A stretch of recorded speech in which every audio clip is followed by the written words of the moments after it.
disciples, transforming lives. Kita perlu bergaul dengan Tuhan. Kita perlu mengalami Tuhan. Kita perlu bersekutu dengan Tuhan. Kita perlu meluangkan waktu untuk berinteraksi dengannya. Semakin kita ini meluangkan waktu, semakin kita membangun hubungan dengan Tuhan, semakin kita bertumbuh dalam pengenalan.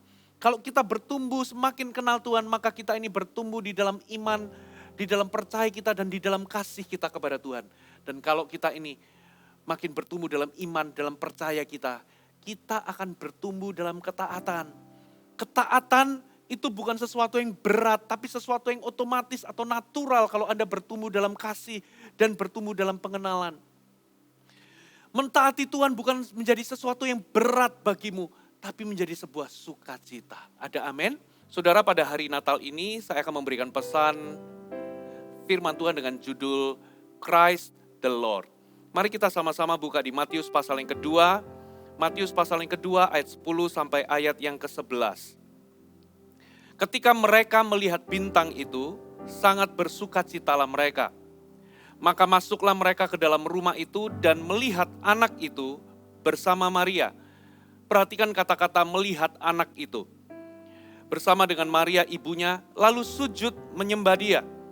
Mereka pun membuka tempat harta bendanya dan mempersembahkan persembahan kepadanya, yaitu emas, kemenyan, dan mur. Saudara, ini adalah kisah tentang orang-orang Majus yang datang dari timur, melakukan perjalanan yang jauh untuk bertemu dengan Mesias, Raja segala raja, yaitu Yesus Kristus. Siapakah orang Majus ini? Saudara, orang Majus ini adalah para penilik bintang atau stargazer dari timur. Menurut literatur, saudara, orang-orang Majus ini berasal dari Irak atau pada 7 BC itu adalah Babel. Dari mana orang-orang Majus ini bisa tahu bahwa satu kali kelak ada seorang raja yang akan lahir dan ada bintang yang akan memberikan petunjuk kelahiran raja segala raja itu? Saudara, orang Majus ini pertama kali disebutkan di dalam Alkitab itu adalah pada zaman Daniel. Daniel itu dipilih, Daniel itu anak Tuhan, dipilih menjadi pemimpin dari orang-orang bijaksana atau para magi. Saudara, orang Majus itu dalam bahasa aslinya, bahasa Ibrania adalah magus. Dan kita bisa menemukan magi. Magi itu adalah bentuk jamak dari para magus. Itu adalah orang-orang pintar atau orang-orang bijaksana pada zaman itu. Daniel ini membawahi orang-orang bijaksana atau orang-orang pintar pada zaman itu. Dalam sejarah rupa-rupanya Daniel itu mengajarkan 5 kitab Pentateuch atau 5 kitab dalam perjanjian lama. Kejadian, Keluaran, Imamat, Bilangan, Ulangan, saudara. Dan ternyata, saudara, dalam Bilangan pasal 24, ternyata ada nubuatan tentang raja segala raja atau Mesias yang akan dilahirkan. Dengan petunjuk ada bintang yang menyertainya. Coba kita baca ya. Bilangan pasal yang ke-24 ayat 17. Aku melihat dia tetapi bukan sekarang. Aku memandang dia tetapi bukan dari dekat. Bintang terbit dari Yakub. Tongkat kerajaan timbul dari Israel. Dan meremukan pelipis-pelipis Moab dan menghancurkan semua anak Set. Jadi ternyata Bilangan 24 ayat 17 ini adalah nubuatan bahwa nanti ada seorang raja, tongkat kerajaan atau raja akan muncul dari Israel. Dan kita bisa melihat bintangnya, saudara. Dikatakan bintang terbit dari Yakub. Nah, rupa-rupanya Daniel ini mengajarkan kepada para magus tadi atau para magi tadi. Dari kata magi itu muncul kata magic atau magician. Saudara, ini adalah orang-orang bijaksana. Orang-orang Majus itu adalah stargazer, mereka menilik bintang. Mereka menguasai 2 ilmu, yang pertama adalah astronomi, yang kedua adalah astrologi. Astronomi adalah ilmu mempelajari pergerakan bintang. Sedangkan astrologi adalah ilmu menangkap pesan dari pergerakan bintang tersebut. Kita orang percaya, orang Kristen hanya menerima astronomi. Kita menolak yang namanya astrologi. Kita menerima ilmu pergerakan bintang. Tetapi kita menolak, kita mengambil pesan daripada pergerakan bintang. Kenapa demikian? Karena nasib kita ditentukan oleh firman Allah, bukan dari pergerakan bintang. Itulah sebabnya orang Kristen gak boleh percaya horoskop. Kita gak melihat rasi bintang kita. Saudara, hidup kita gak ditentukan oleh pergerakan bintang. Ada amin, saudara? Itulah sebabnya orang Kristen tidak percaya horoskop atau astrologi atau zodiak. Nah, orang-orang Majus ini bisa jadi mereka juga kepala-kepala daerah sekali. Walaupun mereka itu ahli bintang, mereka itu stargazer, bisa jadi mereka itu juga kepala-kepala daerah atau mereka itu juga penguasa. Nah, satu kali mereka melihat bintang yang sudah diajarkan oleh Daniel itu dan mereka akhirnya melakukan perjalanan dari Irak atau Babel pada zaman itu ke Yerusalem, kurang lebih jaraknya 500 kilometer. Itu seperti Jakarta ke Semarang, saudara. Dan ingat zaman dulu tidak ada mobil dan tidak ada jalan tol. Itu memerlukan waktu berbulan-bulan dan dengan medan yang tidak mudah. Lalu mereka sampai ke Yerusalem, mereka pergi ke istana Herodes, tetapi ternyata mereka salah. Bukan di situ alamat yang tepat. Herodes akhirnya memanggil ahli kitab dan ternyata ahli-ahli kitab itu menyatakan bahwa juru selamat itu, Mesias itu akan lahir di Bethlehem. Itu adalah selatan dari Yerusalem, saudara.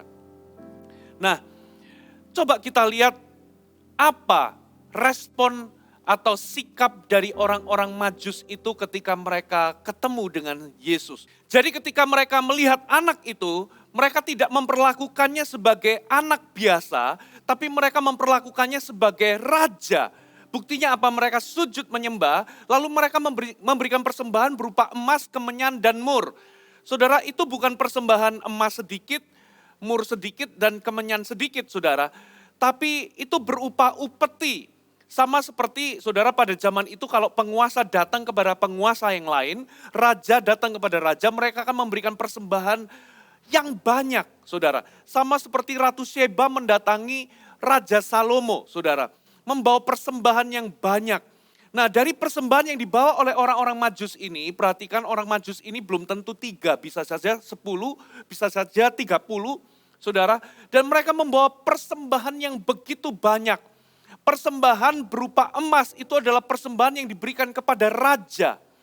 Persembahan berupa kemenyan itu adalah persembahan yang biasa diberikan kepada imam. Persembahan mur itu adalah persembahan yang biasanya diberikan kepada orang-orang yang mati. Itu menggambarkan bahwa dia adalah Mesias, dia adalah raja, dia adalah imam, dan kelak dia akan mati bagi manusia. Saudara, dari persembahannya kita bisa tahu bahwa orang-orang Majus ini memperlakukan anak itu sebagai raja. Nah, pertanyaannya saudara, dalam hari Natal ini, seringkali kita itu lebih suka melihat Yesus Natal. Kenapa kita lebih suka Yesus Natal? Karena Yesus Natal itu digambarkan sebagai sosok bayi yang mungil, yang lucu, yang kita bisa bawa kemanapun kita mau pergi, yang kita bisa perlakukan semau kita. Bayi yang tidak bisa melawan, bayi yang tidak berdaya dan lemah. Itulah Yesus Natal. Kita seringkali melihat Yesus itu sebagai anak kecil atau bayi. Nah, pertanyaannya saudara, bagaimana Anda melihat Yesus? Apakah Anda melihat Yesus sebagai bayi yang tidak berdaya, yang kita bisa perlakukan semau kita dan kita bisa bawa sekehendak hati kita? Atau kita melihat Yesus seperti orang-orang Majus itu lihat. Kita melihat Yesus sebagai Tuhan, sebagai penguasa. Yesus digambarkan dalam kitab terakhir perjanjian baru, dalam kitab Wahyu sebagai Alfa dan Omega. Sebagai sosok yang berkuasa dan ketika ia menyatakan dirinya, menyatakan kemuliaannya, dikatakan terang atau sinarnya itu lebih daripada matahari, saudara. Lebih bercahaya daripada matahari. Itulah Yesus kita. Ingat, Yesus tidaklah bayi. Saudara, Yesus kita adalah Tuhan. Coba kita lihat sama-sama Bapak Ibu di dalam Lukas pasal yang kedua ayat 10 sampai 11. Lalu kata malaikat itu kepada mereka, janganlah takut, sebab sesungguhnya aku memberitakan kepadamu kesukaan besar untuk seluruh bangsa. 2. Hari ini telah lahir bagimu juru selamat, yaitu Kristus, Tuhan di kota Daud. Jadi malaikat itu mengkumandangkan, mengumumkan tentang Yesus dengan kata-kata, hari ini telah lahir bagimu seorang juru selamat, yaitu Kristus yang adalah Tuhan. Kata Tuhan di sini dalam terjemahan bahasa Inggris artinya Lord, Christ the Lord.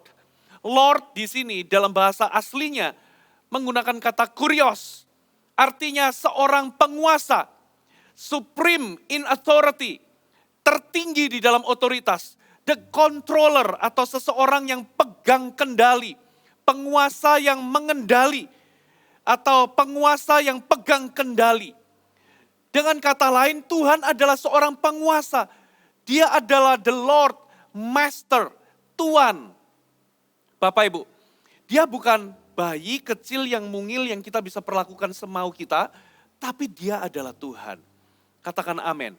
Nah itulah sebabnya, saudara, di dalam Natal ini, saudara, kita nggak boleh memperlakukan Yesus hanyalah sebagai bayi Yesus atau Yesus Natal. Yesus yang masih bayi yang kita bisa perlakukan semau kita, yang lucu, lemah, dan tidak berdaya. Di dalam Natal ini, saudara, bukan sekedar Yesus itu lahir di hati kita, tapi kita harus maknai Natal ini sebagai apa Yesus lahir dalam hatimu. Apakah dia ini lahir dalam hatimu sebagai bayi mungil yang tidak berdaya, atau sebagai Tuhan, the controller, sebagai kurios. Kita harus maknai Natal ini dengan benar. Bagaimana kita memandang Yesus? Saudara, teologi bayi Yesus itu berkata, yang penting Yesus lahir di hatiku. Tapi sebetulnya pertanyaan yang lebih dalam adalah, Yesus lahir sebagai apa di hatimu? Dia harus lahir sebagai penguasa, sebagai kurios, sebagai tuan atau master, sebagai the controller, pemegang kendali atas hidup kita. Ada amin, saudara? Itulah sebabnya goal Tuhan, coba kita buka Roma 1 ayat 5-6. Dikatakan seperti ini, inilah goal Tuhan dalam kehidupan kita. Dengan perantaraannya, kami menerima kasih karunia dan jabatan rasul untuk menuntun semua bangsa, supaya mereka percaya dan taat kepada namanya. Katakan percaya dan taat kepada namanya. Ayat 6, kamu juga termasuk di antara mereka. Kamu yang telah dipanggil menjadi milik Kristus. Lingkari kata-kata dipanggil menjadi milik Kristus. Ini goal Tuhan. Yang pertama adalah Tuhan rindu kita percaya dan taat kepada namanya. Yang kedua, Tuhan rindu kita ini hidup dipanggil sebagai milik Kristus. Apa maksudnya? Saya jelaskan, saudara. Tuhan itu harus menjadi Tuhan atau master dalam kehidupan kita.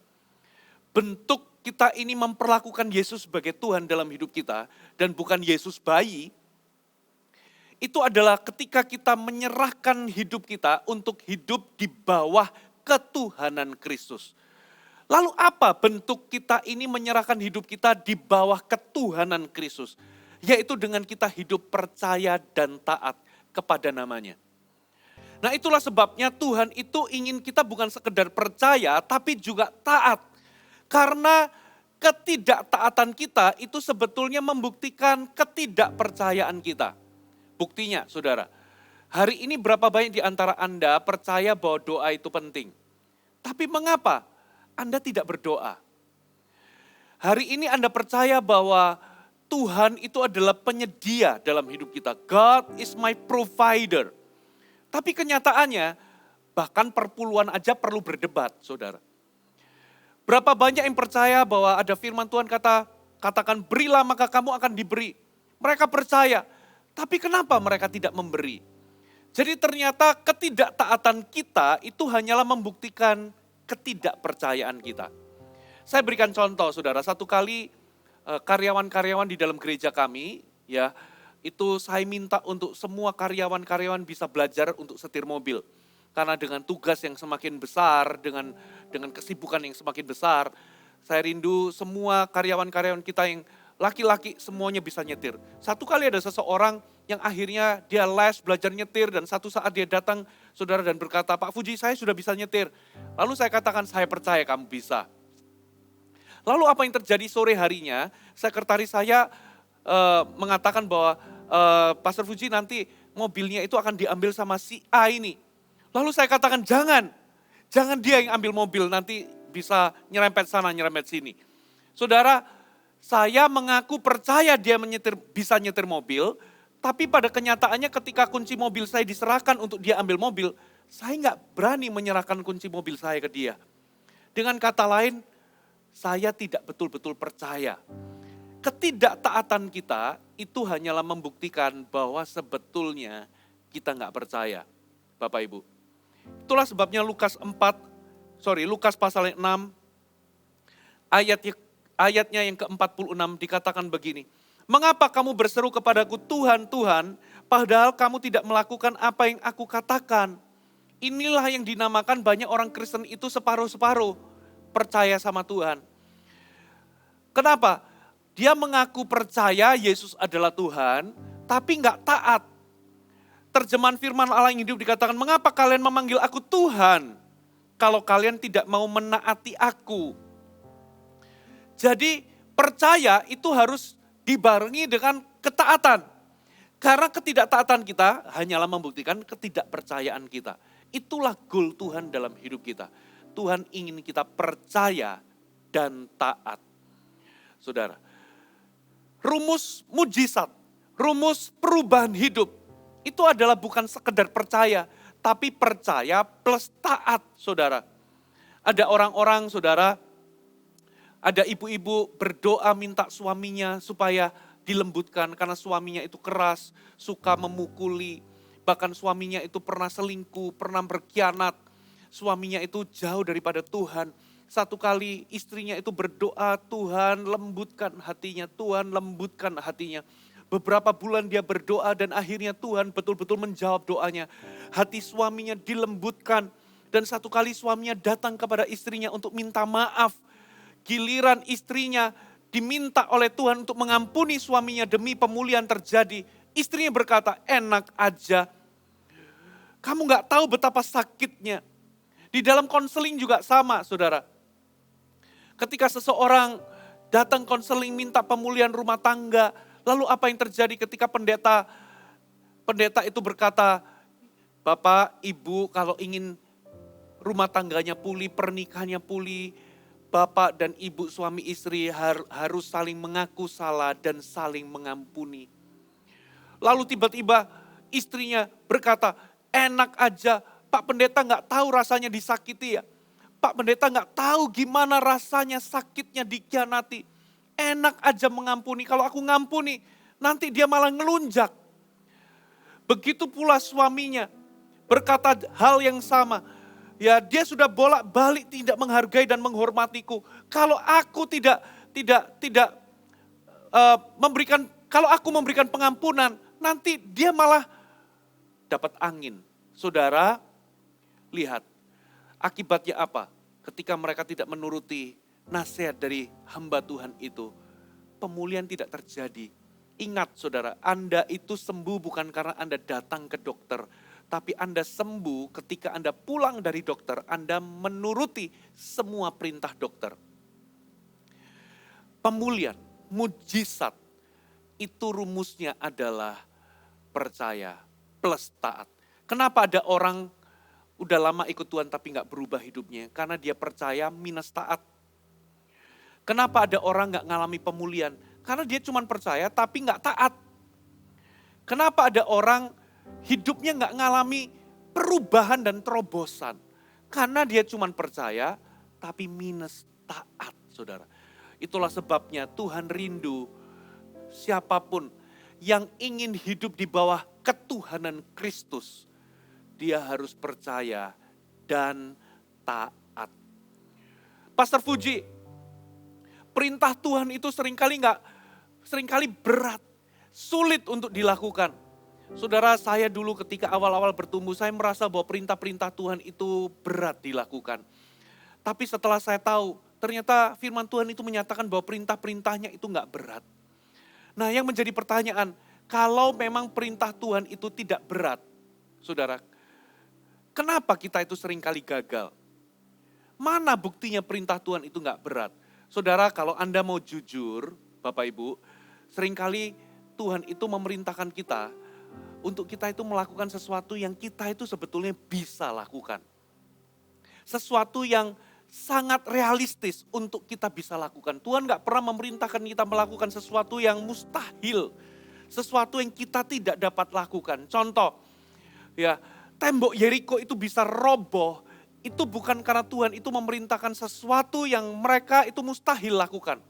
Tuhan itu hanya perintahkan orang-orang Israel untuk berjalan keliling 1 hari 1 kali dengan mulut tertutup, tidak boleh mengeluarkan sepatah kata pun. Untuk berjalan keliling 1 hari 1 kali sampai hari ke-6, itu adalah sesuatu yang sangat mungkin dilakukan. Lalu di hari ke-7 disuruh keliling 7 kali dan pada puncaknya ketika bunyi sangkakala terdengar, mereka disuruh teriak sekencang-kencangnya dan tembok itu roboh. Berjalan keliling, mengelilingi tembok atau benteng Yeriko, itu adalah sesuatu yang mudah atau bisa dilakukan. Beda kalau misalnya Tuhan itu memerintahkan orang Israel pakai alat berat, palu godam, lalu mereka disuruh menghancurkan tembok itu, saudara. Itu nggak mungkin. Yang pertama, saudara, sebelum mereka maju, mereka sudah mati kena panah. Sebelum mereka bisa palu, saudara, mereka bisa mati kena panah. Karena apa, saudara? Perlengkapan senjata orang-orang Yeriko itu lebih canggih daripada orang-orang Israel. Ingat, orang Israel itu hanyalah berputar-putar di padang gurun. Mereka nggak punya persenjataan dan mereka tidak pernah latihan militer. Yang kedua, saudara, temboknya itu tebalnya 4 meter dan itu ada 2 lapis. 4 meter, lalu ada rongga, lalu 4 meter lapisan kedua, saudara. Itu mustahil untuk bisa dijebol, saudara. Itu mustahil.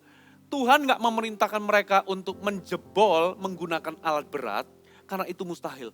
Tapi yang Tuhan perintahkan sebetulnya hanyalah keliling. Saudara, Naaman yang sakit kusta, Elisa memerintahkan untuk mandi 7 kali di sungai Yordan. Saudara, itu adalah sesuatu yang sangat mungkin dilakukan oleh seorang Naaman. Menceburkan diri, saudara. Ya, coba bayangkan kalau Anda punya anggota keluarga, katakanlah sakit penyakit yang secara medis itu, saudara, secara medis ya, itu nggak ada obatnya. Dan ternyata untuk sembuh, hanyalah mandi 7 kali di sungai Yordan. Anda pasti mau melakukannya. Karena apa? Itu adalah sesuatu yang mudah. Saudara, Simon Petrus. Simon Petrus itu ketika lihat Yesus jalan di atas air, dia berkata, kalau memang itu engkau Tuhan, suruh aku datang kepadamu. Lalu Yesus berkata, datanglah. Dengan kata lain, Yesus itu memberikan perintah, melangkahlah keluar dari perahu. Itu adalah sesuatu yang realistis yang bisa dilakukan oleh Simon Petrus. Tuhan gak pernah memerintahkan Simon Petrus untuk lompat 10 meter atau dengan salto. Itu sesuatu yang gak bisa dilakukan oleh Simon Petrus. Ketika Simon Petrus menjala ikan semalam-malam dan tidak mendapatkan hasil apapun, apa yang diperintahkan oleh Yesus? Yesus pagi-paginya ketika selesai khotbah, Yesus memerintahkan tebarkan jalamu ke tempat yang dalam. Yesus memerintahkan Petrus untuk menebarkan jala di tempat yang dalam. Itu adalah sesuatu yang sangat mungkin, sangat realistis, bisa dilakukan oleh seorang Petrus, apalagi Petrus adalah nelayan yang hebat. Menebarkan jala itu bukan sesuatu yang mustahil. Saudara, pelayan disuruh mengisi tempayan lalu mencedoknya, memberikannya kepada pemimpin pesta. Itu adalah hal yang sangat lumrah. Sangat mudah dilakukan oleh seorang pelayan, mengisi tempayan dengan air, mencedok, memberikannya kepada pemimpin pesta. Kemudian di ujungnya air berubah menjadi anggur. Seringkali Tuhan itu memberikan kita perintah dalam hidup kita, untuk kita taati adalah perintah yang kita bisa lakukan. Saudara. Nah, pertanyaannya, sekalipun perintah Tuhan itu tidak berat, mudah dilakukan, kenapa seringkali kita ini gagal mentaati Tuhan? Apa yang menghalanginya? Coba kita baca sama-sama Amsal 3 ayat yang kelima, dikatakan begini, percayalah kepada Tuhan dengan segenap hatimu dan janganlah bersandar pada pengertianmu sendiri. Saudara, ternyata Tuhan itu mau kita percaya kepada dirinya, kepada Tuhan itu jangan setengah-setengah, tapi percaya dengan segenap hati. Gimana caranya supaya kita ini bisa percaya tidak setengah-setengah kepada Tuhan, tapi dengan segenap hati. Yaitu dengan cara jangan bersandar kepada pengertian kita sendiri. Jadi ternyata walaupun perintah Tuhan itu tidak berat, tapi kita itu seringkali gagal, ternyata yang menghalanginya adalah pengertian kita sendiri. Coba Anda jadi orang Israel, ketika Tuhan memberikan perintah disuruh keliling-keliling tembok Yeriko. Kira-kira gimana reaksi Anda? Pikiran Anda, logika Anda, perasaan Anda jadi menentang. Anda mungkin berpikir ini sesuatu yang konyol. Emangnya bisa apa dengan kita keliling-keliling? Saudara, perintah untuk berkeliling itu adalah perintah yang mudah dilakukan. Tapi seringkali logika kita, pikiran kita, pengertian kita, perasaan kita menghalanginya. Naaman ketika disuruh mandi 7 kali di sungai Yordan oleh Elisa, Naaman tersinggung, lihat perasaannya menghalanginya. Emangnya di tempatku tidak ada sungai yang lebih bagus? Sangkaku engkau ini nabi, aku datang kepadamu, engkau menggerakkan tangan atau menumpangkan tangan dan menyembuhkan aku. Tapi aku malah disuruh mandi 7 kali di sungai Yordan. Untungnya pegawainya berkata, bukankah yang disuruh oleh Nabi Elisa ini bukan sesuatu yang sulit? Dan akibatnya apa saudara? Akhirnya apa saudara? Naaman pun menurutinya dan sembuhlah dia. Bagi Simon Petrus seorang nelayan yang handal, sudah di right timing, dia menjala ikan semalam-malaman gak dapat hasil apapun. Malah pagi-paginya seorang anak tukang kayu bernama Yesus berkata, tebarkan jalamu. Makanya ketika Yesus memerintahkan demikian, reasoningnya mulai jalan, logikanya mulai jalan. Dia berkata, semalam-malaman aku kerja tapi gak dapat apa-apa. Dengan kata lain dia berkata demikian, di waktu yang tepat untuk mencari ikan pun saya gak dapat, apalagi sekarang. Tapi untungnya saudara, Simon Petrus memutuskan untuk tidak bersandar pada pengertiannya sendiri. Dia berkata, namun karena engkau yang menyuruhnya, aku akan melakukannya juga. Saudara, dan apa yang terjadi? Dia menjala ikan sampai jalannya itu hampir koyak. Karena tangkapannya begitu signifikan. Ya, di sini saya mendapat pengertian, ternyata Petrus itu masih setengah-setengah mentaati Yesus. Karena di dalam terjemahan bahasa Inggris, Yesus itu memerintahkan untuk tebarkan nets atau jala-jalamu, bentuk jamak. Tapi ternyata Petrus hanya menebarkan satu jala, net. Itulah sebabnya jalannya koyak, saudara. Kalau dia menuruti, dia menebarkan banyak jala, bisa jadi dia akan pulang membawa hasil tangkapan yang jauh lebih banyak, saudara. Bagi Petrus, ketika disuruh datanglah, melangkahlah keluar dari perahu. Itu adalah sesuatu yang realistis untuk dia lakukan, melangkah keluar dari perahu. Tapi seringkali pikirannya itulah yang menghalanginya. Saudara, emangnya manusia bisa jalan di atas air? Makanya sampai di satu titik ketika dia melihat angin, ombak yang menderu, dia tenggelam.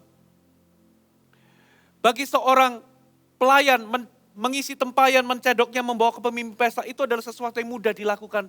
Tapi coba kalau Anda jadi pelayan itu saudara, Anda berpikir kalau ini enggak jadi anggur, aku suguhkan air mentah begini, saya nanti bisa dipecat. Lihat, seringkali perintah Tuhan itu enggak berat, tapi yang menghalangi adalah logika kita, pikiran kita, pengertian kita, dan perasaan kita. Ketika kita disuruh mengampuni, kita berontak. Enak aja. Saudara, ketika kita disuruh memberi, padahal ini adalah waktu-waktu sulit bagi kita, masa-masa susah bagi kita, tapi kita disuruh memberi, kita berkata pikiran kita, justru ini adalah masa-masa aku menjadi pelit atau menghemat.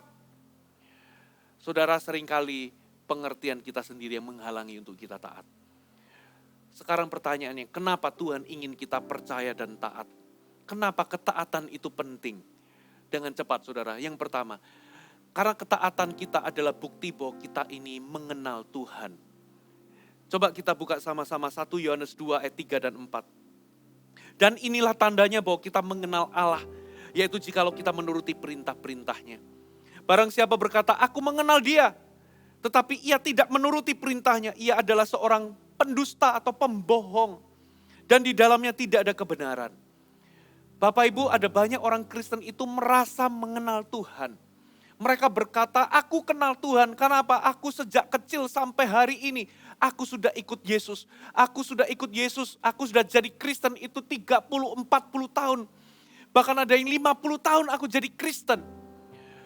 Bahkan ada yang berkata, aku kenal Tuhan karena apa? Aku tahu banyak ajaran Alkitab. Aku tahu dan aku sudah hafal Alkitab. Aku sudah ikuti kelas ini, kelas itu. Aku udah ngerti banyak Alkitab. Banyak ayat Alkitab. Saudara, ternyata ukuran dan bukti kita mengenal Tuhan itu bukanlah berapa lama kita jadi Kristen. Juga seberapa tahu kita akan pengetahuan Alkitab. Saudara, ternyata bukti bahwa kita mengenal Tuhan itu adalah kita mentaati Dia. Itulah ukuran sebenarnya. Kenapa demikian, saudara? Saudara, kenapa ketaatan adalah bukti dari kita mengenal Tuhan? Bukan pengetahuan kita tentang Alkitab, juga bukan berapa lama kita jadi orang Kristen. Coba, misalnya tiba-tiba ada orang asing mendatangi Anda.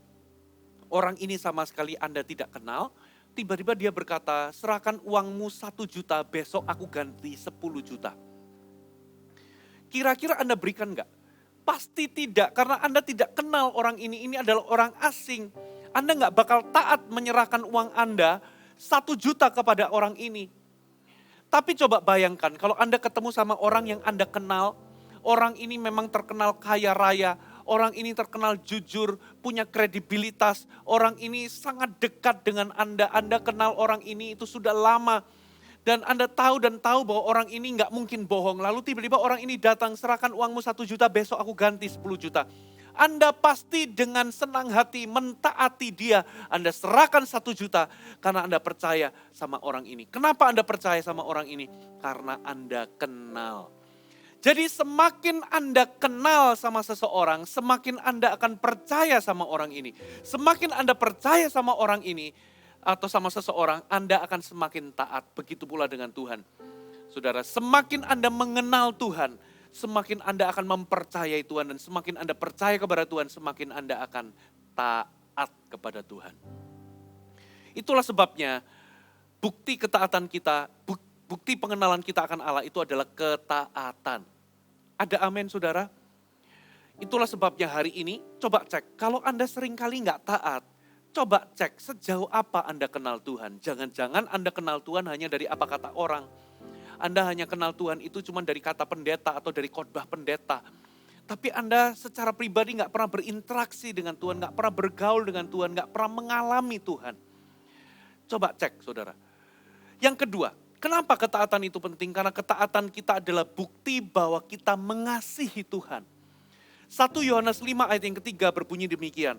Sebab inilah kasih kepada Allah, yaitu bahwa kita menuruti perintah-perintahnya. Perintah-perintahnya itu tidak berat. Ada amin, saudara? Jadi ternyata bukti bahwa kita mengasihi Tuhan itu bukan cuma dengan kata-kata aku mengasihi. Tapi harus dibuktikan dengan tindakan berupa ketaatan atau menuruti perintah-perintahnya. Sama seperti Anda. Anda kalau punya seorang kekasih, Anda nggak cukup, Anda nggak puas kalau kekasih Anda berkata cinta kepada Anda. Anda pasti menuntut bukti berupa tindakan. Tuhan itu mencintai kita bukan hanya dengan kata-kata, tapi Tuhan mencintai kita dengan tindakan. Bapa mencintai kita dengan tindakan pengorbanan, yaitu dengan cara ia menyerahkan satu-satunya putranya yang tunggal kepada kita. Yesus mencintai kita bukan hanya dengan kata-kata, tapi Yesus mencintai kita dengan tindakan pengorbanan. Ia menyerahkan dirinya berkorban bagi kita. Ia menjalani hukuman yang harusnya kita jalani, bahkan dia mati di atas kayu salib untuk kita. Itulah cintanya Yesus kepada kita. Roh Kudus juga sama. Roh Kudus mencintai kita dengan sebuah tindakan pengorbanan.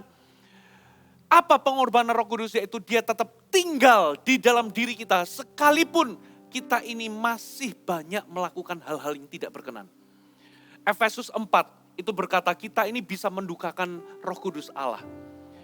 Segala kegeraman, kepahitan, perselisihan, fitnah, kejahatan atau dosa. Kalau kita melakukan hal-hal ini, Roh Kudus yang ada dalam diri kita itu berduka. Hatinya tersakiti. Banyak Roh Kudus itu seringkali nggak kerasan tinggal dalam diri kita. Roh Kudus itu banyak tidak kerasan tinggal di dalam diri kita kalau kita ini masih melakukan hal-hal yang tidak berkenan. Dia nggak kerasan tapi dia tetap memutuskan tinggal dalam diri kita. Saudara, kenapa dia memutuskan untuk tetap tinggal dalam diri kita? Karena dia ingin menuntun kita dalam pertobatan. Yang kedua, karena dia ingin mengubah kita setahap demi setahap. Kalau Roh Kudus meninggalkan kita, matilah kita. Kita nggak punya harapan untuk kita bisa berubah. Kita nggak punya harapan untuk kita bisa bertobat, saudara. Yang keras akan tetap keras, nggak akan punya harapan untuk berubah menjadi baik. Yang jahat nggak mungkin berubah jadi baik. Itulah sebabnya Roh Kudus tetap tinggal dalam diri kita sekalipun dia itu banyak disakiti. Saudara, pernahkah Anda tinggal satu rumah dengan orang yang abusive, yang memukuli Anda, melukai Anda secara fisik, termasuk melukai Anda secara verbal.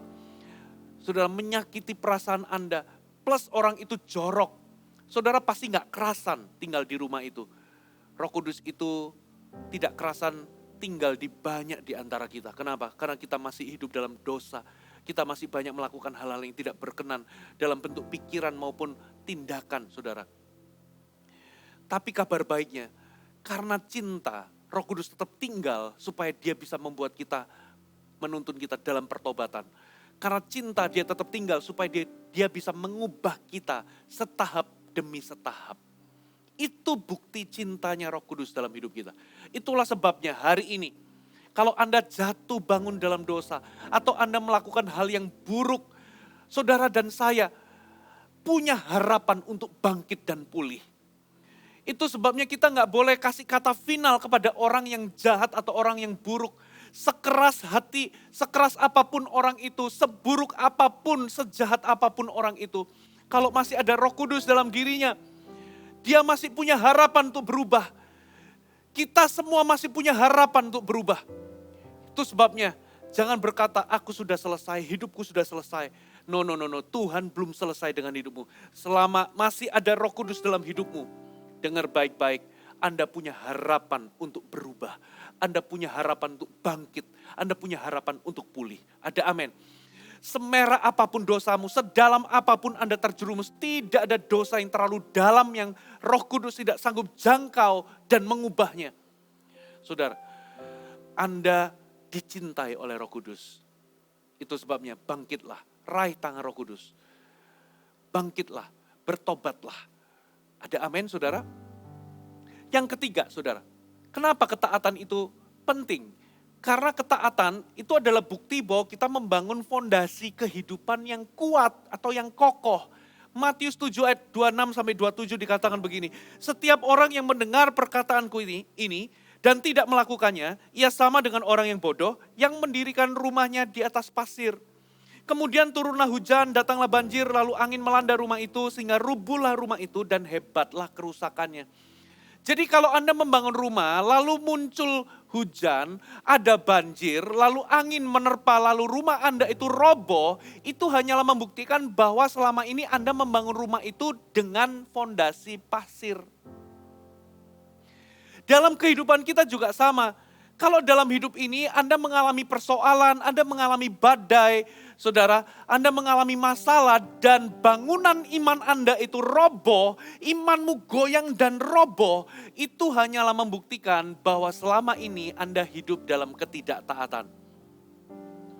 Saudara, jadi kalau Anda kena masalah, imanmu goyang dan roboh, bangunan iman Anda hancur, saudara, itu hanyalah membuktikan bahwa selama ini Anda tidak pernah taat kepada perintah Tuhan.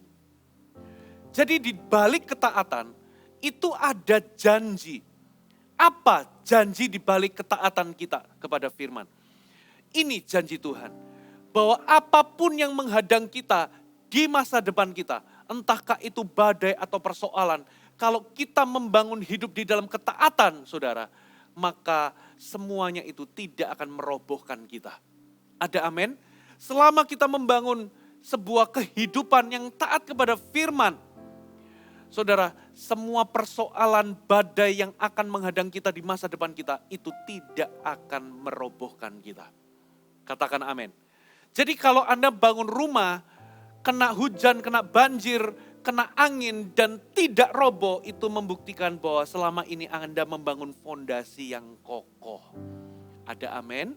Dan fondasi kehidupan yang kokoh dalam kehidupan kita adalah ketika kita mendengar perkataan Tuhan dan kita menurutinya. Ada amin, saudara?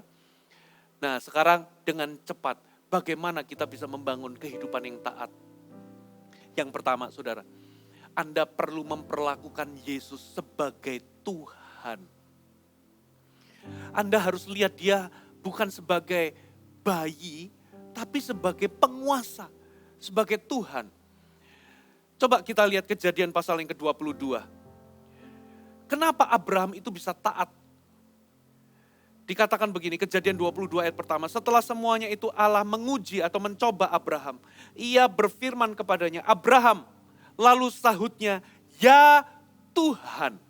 Jadi ternyata Abraham itu ketika mendengar suara Tuhan, dia meresponnya atau menyahutnya dengan kata-kata ya Tuhan. Atau ya Tuan, atau ya Bos.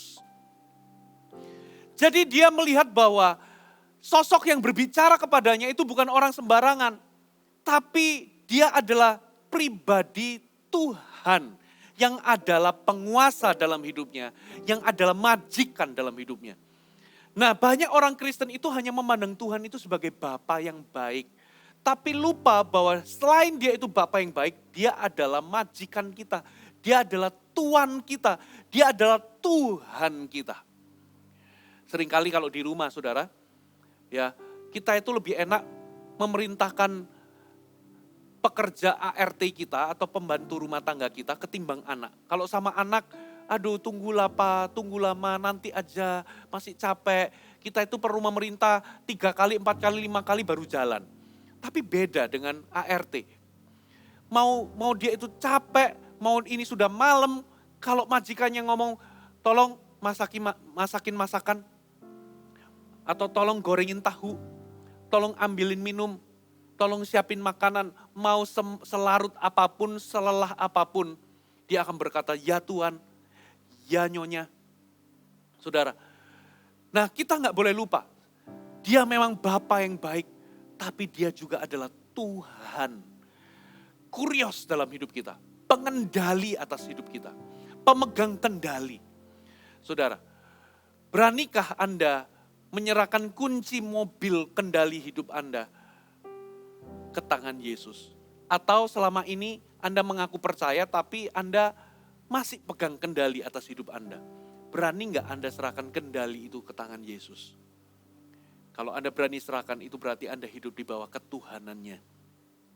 Yang kedua, Anda perlu menyadari bahwa hidup kita ini sudah dibeli oleh Kristus.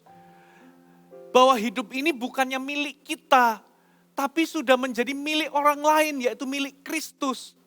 Itulah sebabnya Roma 1 ayat 6 dikatakan begini, kita ini dipanggil menjadi milik Kristus. Kitab Korintus, 1 Korintus 6 ayat 19 sampai 20 berkata demikian. Atau tidak tahukah kamu bahwa tubuhmu adalah bait Roh Kudus yang diam di dalam kamu. Roh Kudus yang kamu peroleh dari Allah dan, perhatikan, bahwa kamu bukan milik kamu sendiri.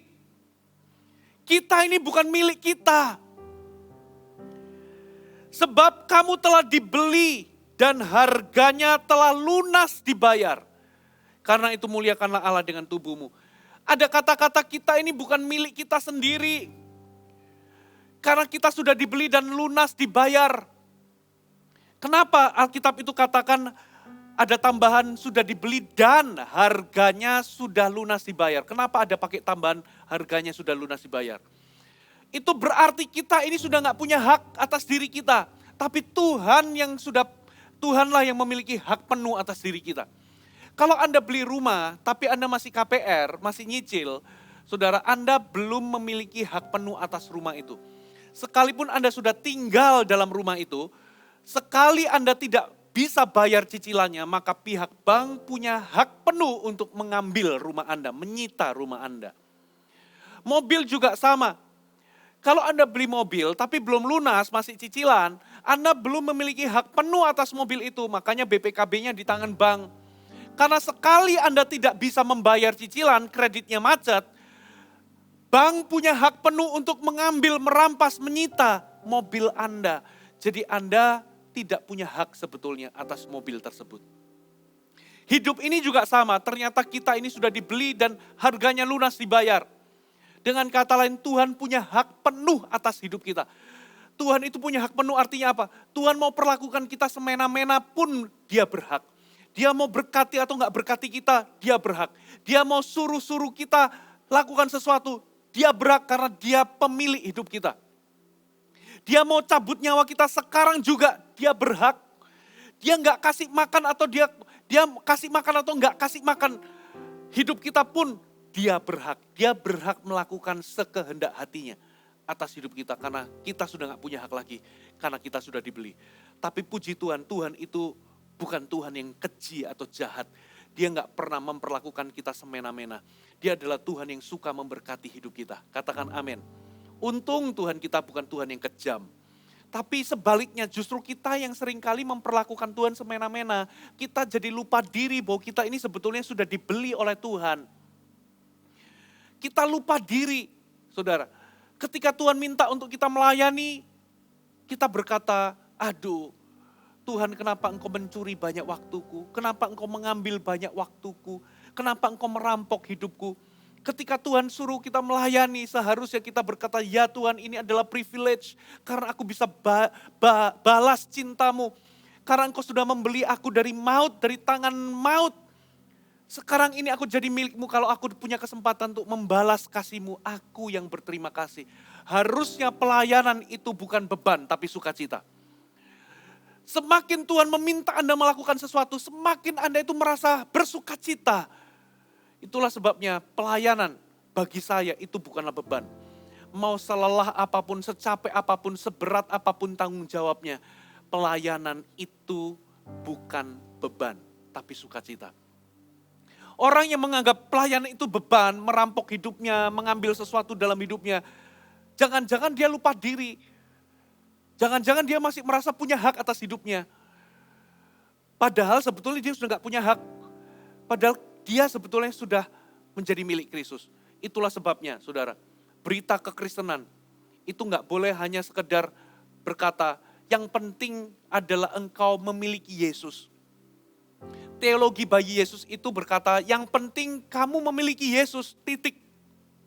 Saudara, itu cuma separuh kebenaran. Yes, penting bagi kita untuk memiliki Yesus. Tapi penting juga untuk kita ini dimiliki Yesus. Apa bedanya memiliki Yesus dengan dimiliki Yesus? Memiliki Yesus itu bicara tentang keuntungan-keuntungan yang kita peroleh ketika kita memiliki Yesus. Saya ulangi, memiliki Yesus itu berarti kita ini memperoleh keuntungan-keuntungan ketika kita memiliki Yesus. Memiliki Yesus kita memiliki keselamatan. Memiliki Yesus berarti kita ini luput dari hukuman maut. Memiliki Yesus berarti kita punya jaminan hidup kekal. Memiliki Yesus berarti kita memiliki berkat. Memiliki Yesus berarti kita memiliki janji bahwa ketika kita sakit Tuhan akan sembuhkan kita. Memiliki Yesus berarti kita memiliki masa depan dan harapan. Memiliki Yesus bicara tentang keuntungan-keuntungan yang kita terima ketika Yesus kita miliki.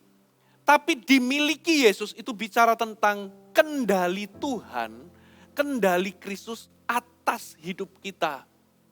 Saudara, sayangnya hitam di atas putih kita ini milik Kristus, tapi seringkali Tuhan gak merasa memiliki kita. Karena apa? Tiap kali Tuhan memerintahkan kita sesuatu, kita gak jalan. Kita gak taat. Saudara, nah itulah sebabnya kalau Anda mau hidup dalam ketaatan, yang pertama Anda perlu memperlakukan Yesus sebagai Tuhan. Yang kedua Anda perlu sadar bahwa Anda sudah dibeli dan hidup kita ini bukan milik kita sendiri. Yang terakhir saudara, Anda harus tahu bahwa ketaatan itu adalah akibat. Akibat dari apa? Dari kita mengenal Tuhan. Jadi usaha kita itu bukan di taatnya, tapi usaha kita adalah di mengenal Tuhannya. Saudara, kenapa? Semakin kita kenal Tuhan, semakin kita percaya dan mengasihi Dia. Dan semakin kita percaya dan mengasihi Dia, kita akan semakin taat. Bagaimana kita bisa kenal Tuhan? Saudara, disinilah usahanya. Kita perlu bergaul dengan Tuhan. Kita perlu mengalami Tuhan. Kita perlu bersekutu dengan Tuhan. Kita perlu meluangkan waktu untuk berinteraksi dengannya. semakin kita ini meluangkan waktu, semakin kita membangun hubungan dengan Tuhan, semakin kita bertumbuh dalam pengenalan.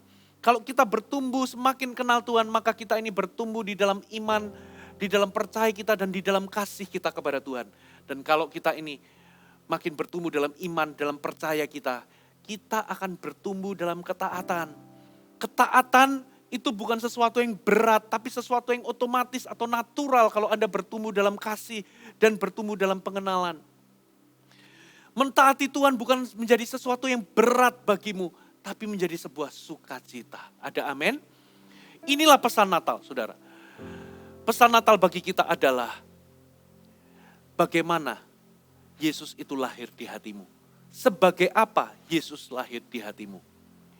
Dia harus lahir sebagai kurios. Dan bentuk kita memperlakukan dia sebagai kurios adalah dengan kita hidup di bawah ketuhanannya. Hidup untuk taat kepadanya. Hai, terima kasih sudah bergabung bersama kami, Gereja Mount Sharon, Jabodetabek. Sebagai gereja Tuhan, adalah kerinduan bagi kami untuk melihat Anda terus bertumbuh di dalam pengenalan akan Tuhan dan mengalami perubahan hidup. Maka dari itu, bergabunglah bersama komunitas kecil kami, Connect Group. Dapatkan informasi lebih lanjut pada kolom deskripsi kami. Last but not least, don't forget to subscribe dan bagikan video ini kepada orang yang Anda kasihi. Thank you for joining us and see you next time.